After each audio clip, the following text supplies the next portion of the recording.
Well, everyone, I did not expect to be making this video today, but I'm happy to report that Todd Howard and the folks over at Bethesda Game Studios have actually just hired a guy that has a pretty stellar reputation, and he's going to be a senior quest designer at Bethesda Game Studios, presumably working on the Elder Scrolls 6. To be clear, this is a guy that's worked on games like Ghost of Yotei, he's worked at Telltale, he worked on BioShock Infinite's Burial at Sea DLC, which was fantastic. He also worked as senior writer on Mass Effect 3, on a bunch of DLC for Mass Effect 2. Like, this guy has the resume to suggest that he could actually help them create compelling narratives. Imagine that in a Bethesda game. Meaty, substantial side questing that's not just go fetch me a coffee from this star system 3,000 light years away. Like, actually compelling storylines and quests in a Bethesda game. It could be phenomenal. And this is something I've been frustrated by. Just last week on stream, I was complaining actually about this very thing in a segment we did, talking about how Bethesda Game Studios doesn't tend to hire a lot of outside senior leadership. You know, one of the things Bethesda Game Studios is really well known for is that they have really high average tenure. The average person at Bethesda Game Studios has worked there for years and years and years, compared to a company like Microsoft, where the average tenure might be like 6 months because they fire so many people. It's sad because it's true. And the reason why I bring that up with Bethesda Game Studios is because being so familiar with each other, for one, means that you are familiar. You're friends with the people that you're working with. You've worked with them for, in some cases, decades on games going all the way back to the 90s. But it also means that there's not a lot of fresh ideas or perspectives that come into the room. And in a constantly changing and evolving industry, you kind of need that. You need somebody to come in and be like, hey, I worked on The Witcher 3. We should do things this way. This is way better. And sort of help update and shake up the writing department or the questing department or whoever it is, to keep games at Bethesda Game Studios fresh. And perhaps more importantly, competitive. Because I think one of people's primary critiques of Starfield was that it just wasn't competitive with other space exploration games available in the market at that same time. So the hiring of this guy, John Dombrow, I think actually is a really good sign for Bethesda Game Studios. And I think that this is something that really deserves a lot of praise, because his resume,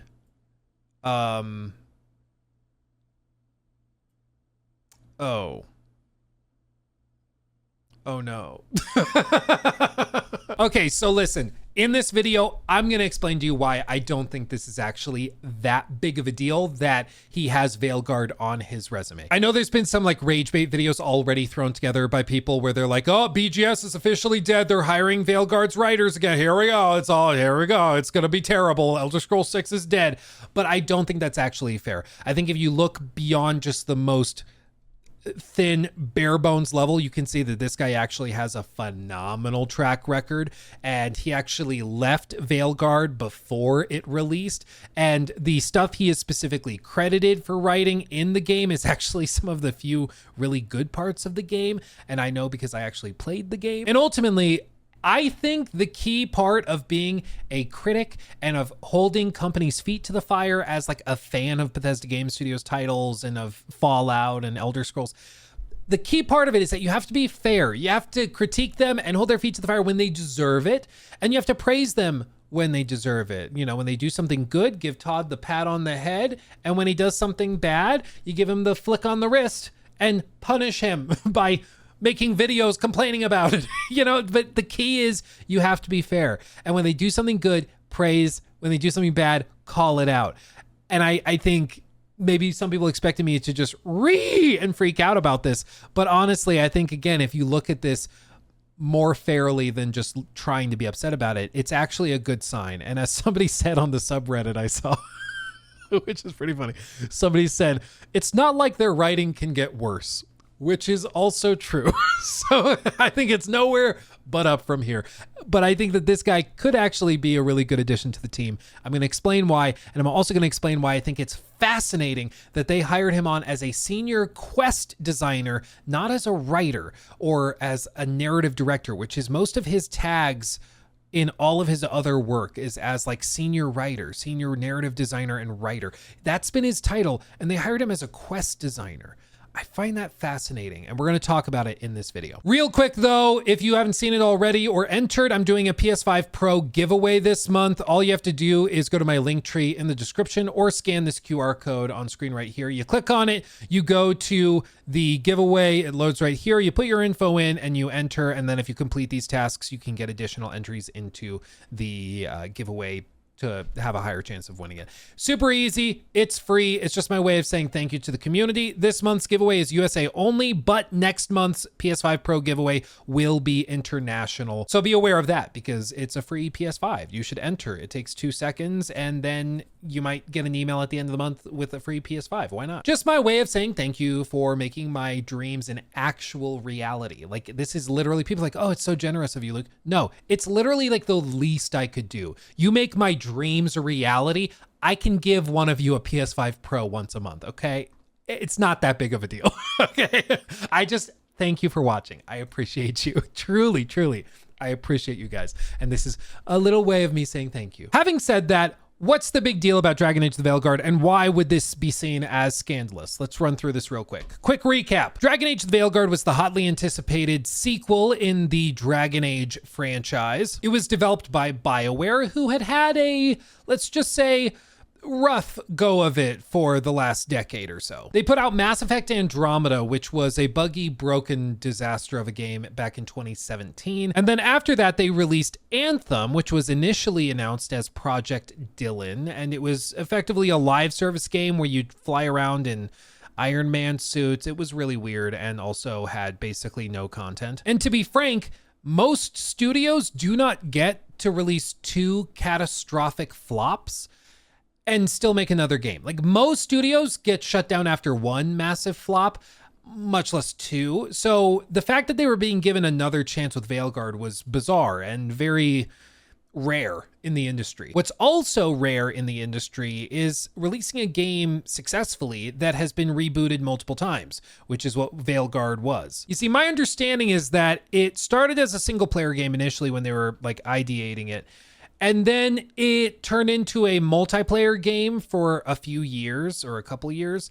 And then they pivoted back from multiplayer to single player later, like right after COVID. And each and every time they did this, they got rid of directors, put new people on it. They tried to reboot combat systems or dialogue systems. And what you're left with is a single player adventure RPG roleplay thing, but it just feels weird. Like, all the missions are set up pretty clearly with the original intent of having party members with you that can complete various activities or puzzles with you. The combat system synergizes in a way where you can tell that probably at one point you were going to have teammates and party members that would complete different synergies with you in the combat system. But overall, it was decent. Like, it wasn't honestly the worst game ever. I played through the whole thing, and to be honest, the real problems rear their head about 30% of the way through the game. Yeah, I know it's not that far in, but it's because the first 30% or so of the game is actually pretty high effort. It's high production value. There's massive set pieces. There's dragon fights. There's actual decisions that have consequence, like choosing the fate of cities. And depending which city to save or damn, you can actually see massive changes in the environments and the quests available to you. It's honestly really cool. But the thing is, there's a point in the story where everything kind of settles and you have a break before the big world-ending boss is ready to fight you for the final encounter.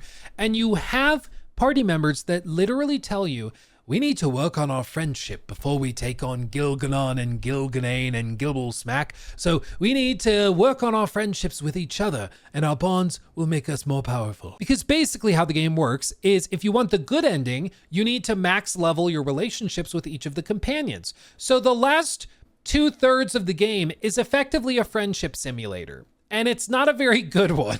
Specifically, the dialogue in these companion quest lines is dreadful, and even some of the basic plot points of these are just stupid. Like, I'm sorry to be that guy, but if the world is literally ending and dragons are attacking cities, eating women and children and pets, like, I feel like at some point you should be able to snap at your companions and be like, shut up about your mommy issues. Shut up about your coffee. I don't care if you need a back rub. Everybody shut up. The world is ending. Let's be mature and save the world, and we'll deal with your daddy issues and mommy issues later. Like, at some point, I feel like a human being would react that way. But instead, In Dragon Age the Veilguard, everybody just talks to each other as if, as Skillup said in his review, HR is in the room, and it's not human. It makes you feel like an alien playing this game because humans don't talk this way. Jackson, better known as JV, a fellow YouTuber and friend of the channel, really, really cool guy. He put it really, really well in this tweet from back in October after he played the game. And it was just fascinating. He said, the dialogue, it feels like it was written by folks who have gone to therapy, and that sort of self-care language has seeped into the dialogue. And when I read this, I was like, that is so exactly, precisely what it is. It's not constant, as some folks will suggest, but it is present when talking to companions, and that is not an insignificant amount of dialogue, especially in that last 2/3, because that's pretty much the entire game at that point. You have to just, if you want the good ending, like grind out all of these dialogue sections and all of these side quests and stuff with those characters, and that's when the dialogue really gets bad. And I think what happened is they hired like a secondary team of writers that were each assigned, like, okay, you do the Tosh side quest and companion quest line, you do his quest line, you do her quest line, you do his quest line, and they each got assigned it, and those people were ultimately responsible for how dreadful that dialogue was, which is why what I'm going to tell you in a minute is all the more kind of hilarious. But to finish this out, he says, therapy language isn't necessarily a bad thing. I go to therapy, but at times it does not work for me here. Examples, let's take these problems one day at a time. That's all you can do. You might be wondering, Luke, why are you doing that voice? That's because that's what the voice actor sounds like. Look at the bright side of the situation. That's a win in my book. Let's focus on the real issues. We can't be fighting each other. You are enough. You don't need to prove anything. And not once in the game do you have the opportunity to snap at your companions for being like spoiled brats, because most of them are that, and acting like petulant children, because they do act like petulant children. It's really cringy.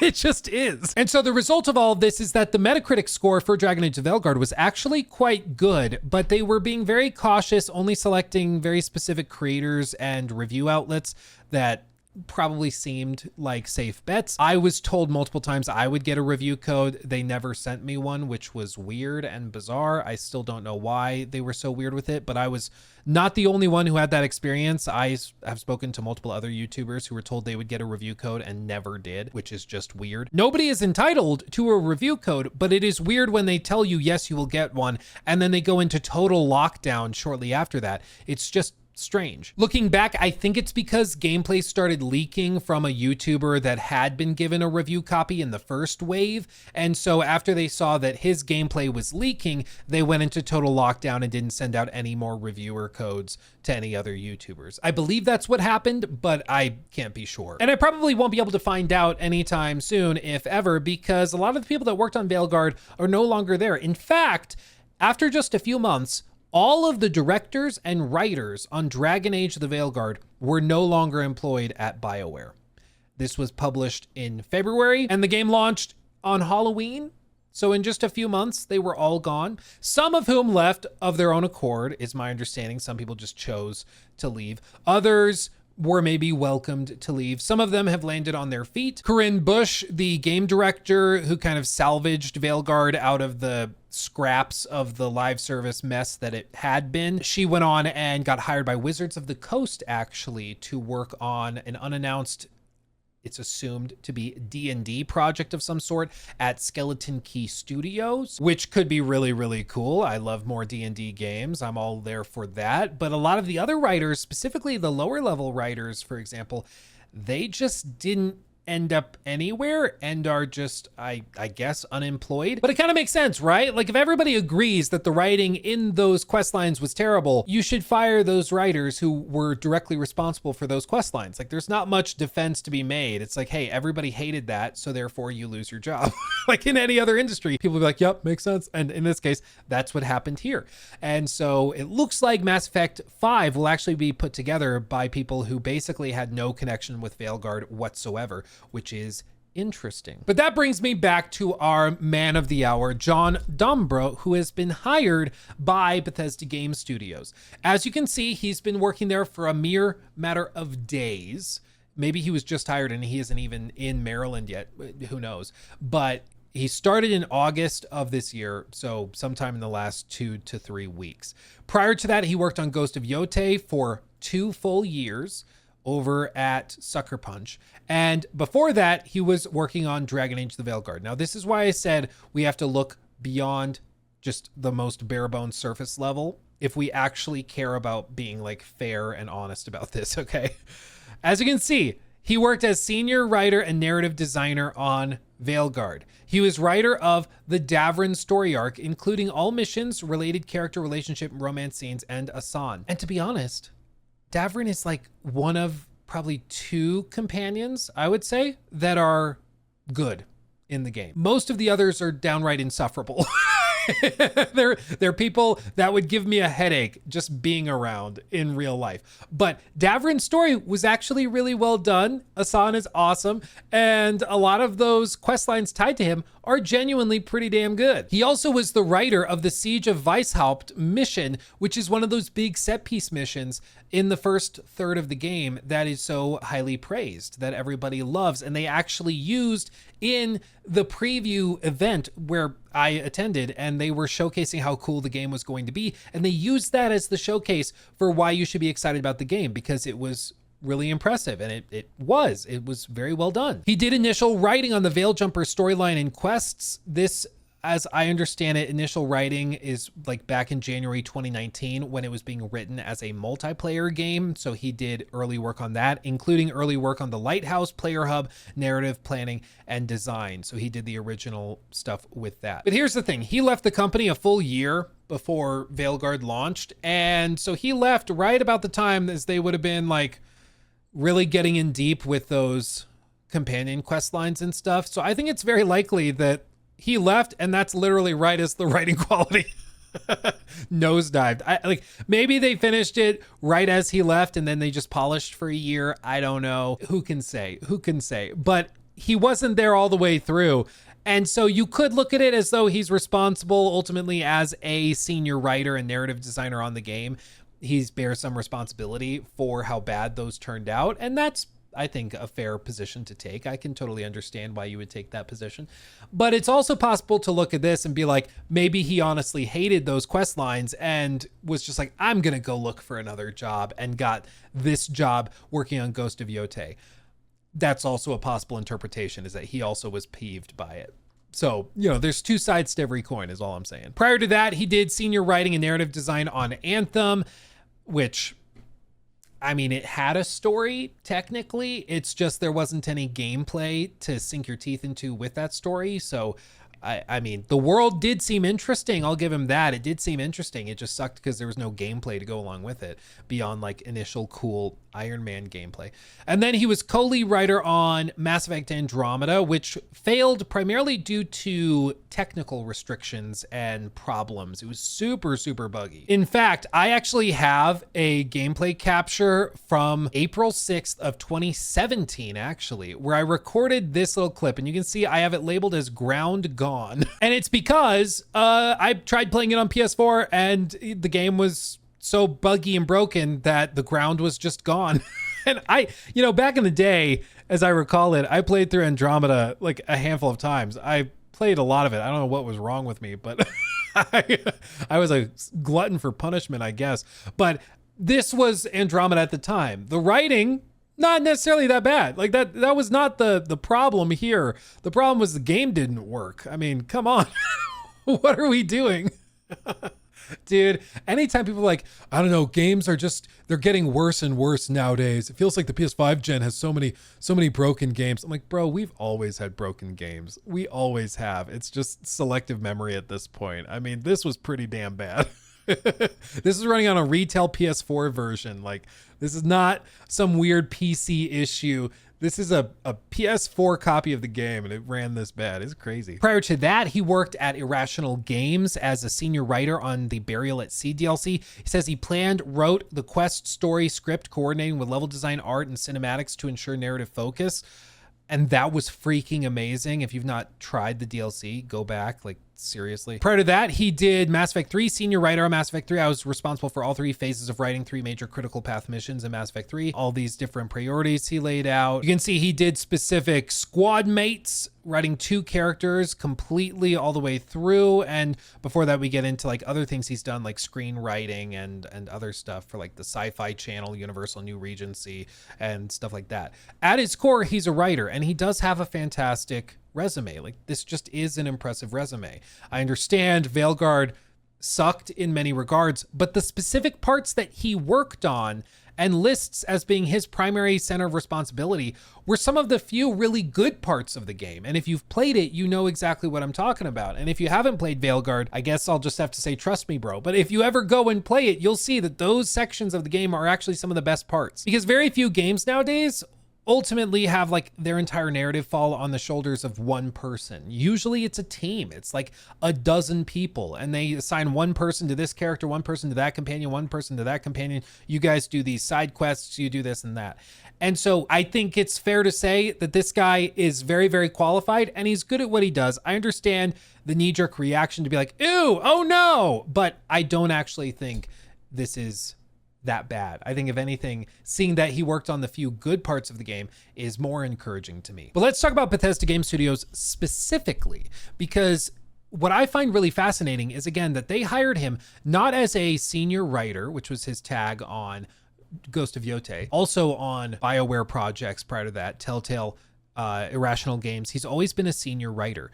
But with this, they specifically hired him as senior quest designer. And I find that really, really interesting. Almost certainly the story for Elder Scrolls 6 has been set in stone for a while now. It's something that no doubt they've had Emil Pagliarulo and the rest of his team working on for years at this point. So the main narrative, I'm sure, is fairly well established. But one of the primary complaints and critiques around Starfield was that all of the quests were just basic fetch quests. They felt outdated. They didn't feel grounded within the universe beyond like the most surface level attempt at grounding them. Like, there's this stereotypical thing of like, hey, can you go get your boss a coffee from this other star system light years away? And they set up that quest line while they're also telling you, yeah, Starfield is like hard sci-fi. We try to be more grounded and realistic, which is ridiculous.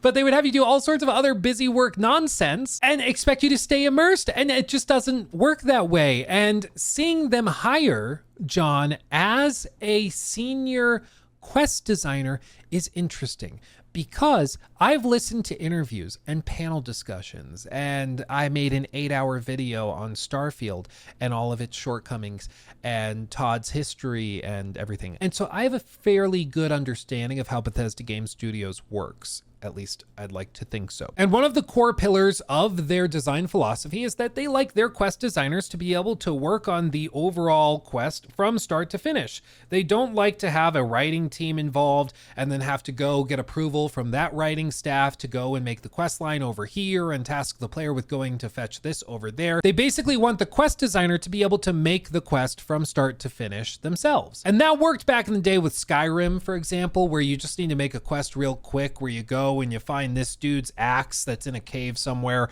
You go collect it, bring it back, you get a reward, and you move on. You can do something really shallow and lacking in substance back in 2011 and people will eat it up. Nowadays, post Witcher 3, post Red Dead 2, post Baldur's Gate 3, expectations are a little higher. One of the key design philosophies of The Witcher 3, for example, was that every single quest, side activity, minor fetch quest activity, or main story questline needed to have a story tied to it. That's not just saying like you needed characters and some sort of plot point or something. That means that there needs to be an actual arc of a story within that side quest. And sometimes this is as simple as there was a guy delivering a bunch of stuff on the back of a wagon, go find it, he never delivered it. And you go, you find where it went off the trail, and then you find that he was jumped by all of these like ghouls or something, and then you have to clear out the nests because otherwise they're going to affect the village nearby, and it turns into a story. Or perhaps the most obvious example is that early game quest that's optional, where there's the old lady that's been locked out of her house because some dude broke in, and she needs her pan. And so you go in there and you find the pan, and it's scrubbed clean of all the soot and grime and stuff because the dude was trying to use it to make ink, and then you can find out why he was trying to do that, and there's a whole story tied to it. Instead of just go fetch my pan, it turns into something even deeper than that somehow. Or the optional quest early where you need to get swallow crafted, and you can either learn how to craft the potion yourself outside of the quest line, or you can do it in that quest line and choose to give the girl a dose of swallow potion to see if it'll heal her after she was attacked by the griffin in the dead of night trying to meet her beloved. Or you can refuse to give her a dose of the potion because it may in fact just make her death even more miserable. But if you choose to give it to her, you can actually find her beloved later in the game and he tells you what happened to her. No spoilers beyond that, but it's pretty crazy, dude. Like every little bitty thing, whether it is go fetch this pan, or if it's like go and brew this potion after collecting a few scraps of stuff you need for it, all of those have deeper stories connected to them. And that has raised the bar beyond what, for example, Skyrim did, and certainly beyond what like Fallout 4 did, and also Starfield. And so I think hiring a guy like John Dombrow to work with the team and to overhaul their process for designing quests and narratives within those quests, I think that is exactly what they need to do. I would still hope that they hire even more people. Maybe they get some guys that worked on The Witcher 3 in there. Maybe they get some guys that worked on like AC Odyssey, Red Dead Redemption 2, or any of these other games that are really, really big and handle that scale in an immersive way. That's awesome. I like to see that, and I hope that they keep doing it. But this is the first time in a good long while where I've seen Bethesda Game Studios take a step that I think actively improves their setup and improves what their capabilities are. And one of my frustrations with Todd in the last couple of years has been that it feels like there is no acknowledgement of actual critical feedback. Instead, you ask him, hey, what do you answer to the people that thought that the exploration in Starfield got boring? And he just says, well, a lot of people liked it, and a lot of people liked it a little bit less. And, you know, we actually have had the most players of any game day one. And like he goes into salesman mode, and there's no acknowledgement of like the actual feedback. And after like Shattered Space was such a colossal disaster flop across the board, there still was no acknowledgement of it. And the customer service reps are saying stupid crap after launch, like you may be bored in Starfield, but when the astronauts went to the moon, they certainly weren't bored as they were standing alone on the moon. Like it's actual nonsense and craziness. And there's no actual appreciation for the critical feedback. It's just delusion. And we've looked at other interviews and statements, for example, coming from Emil Pagliarulo, Todd's right-hand man working on these games. And he's made some statements, like, for example, he went and gave a whole thread on X after the disaster that was Shattered Space. And he said a bunch of stuff that basically made a lot of people think that he was being delusional and didn't realize how bad it actually was. And he got bullied so bad for it, he actually deleted his X account and now is only on Blue Sky, which is funny. I mean, I'm frustrated they don't listen to critical feedback, and so he deletes his account and goes to like an echo chamber, I guess. Like it's just weird. It's frustrating. But that's been the story for like 2 years, is just no acknowledgement of critical feedback, and they only want to talk to like glazers and stuff. But now they're doing something like this, hiring somebody that will specifically improve a point that was a major complaint within their last game. And I think that is a good sign. I think this is good. Again, it's easy for us to just go, Veilguard, that's bad, therefore this bad. But I think, again, if you look just below the surface level knee-jerk reaction, this is actually almost certainly a net positive. And as that one guy on Reddit said, it's not like their writing can get worse. So like, I think they can add more depth. And this guy, I think is a fantastic addition to the team, and I'm excited to see it. So I think this gets 2 thumbs up from me. I hope they continue to hire more people that have impressive resumes, have worked at other studios and other very successful narrative games, and we'll go from there. I'm optimistic. We'll see. Who knows? Maybe we get Ghost of Yotei and it turns out the writing in that is really bad. Who knows? Or maybe it turns out the writing is amazing and we'll be like, oh my God, they're so locked in. Who knows? Time will tell. But what I do know is that change within Bethesda is good, because what they've been doing ain't working. And so if they're making changes, I think that's a good thing. Because at the end of the day, the reason I can talk about Bethesda so much for years and years on end is because I am a fan at my core. I really love Fallout. I really love the Elder Scrolls. I grew up playing these games, as most of you did too, I'm sure. And I want to see them make amazing games again. I'm just really frustrated because I feel like it's been a while. And I feel like they are steadily getting more and more off course. And any attempt to tell them, hey, turn the other way, you're just called a hater and you're dismissed out of hand and nobody gives you the time of day, when all you're ultimately trying to do is help and provide constructive feedback. And that's why I'm trying not to just jump on like the immediate rage bandwagon and be like, Veilguard, I'm trying to like actually be constructive with this. I think this is good. Okay. I want them to figure it out. I think this is a good step in that direction. And I'm excited to see what John brings to the table. But let me know what you think of all of this in the comment section below. I'm honestly interested in hearing your thoughts. Because again, I think the few things he worked on in Veilguard actually are the few really good parts of the game, which is it's good to see, you know, because there were some good parts. It wasn't all bad like some people said. It just had a couple of weak points that were really weak and made it really hard to recommend the game after that because they were pretty core pillars later on. But still, it's going to be interesting to see how this plays out. I still think it's a good addition though, and I'm excited to see what they do with it. Well, with that said, thanks for watching. Again, enter the giveaway for the PS5 Pro down below in the link tree, and go check out my other recent videos on this channel. I just posted a video that's over 2.5 hours long critiquing Mafia: The Old Country's story, and if you want to sink your teeth into that, oh baby, I've got some thoughts, so go check that out if you haven't already. But with that said, thanks for watching. I love you all desperately. Hugs and kisses. Bye-bye.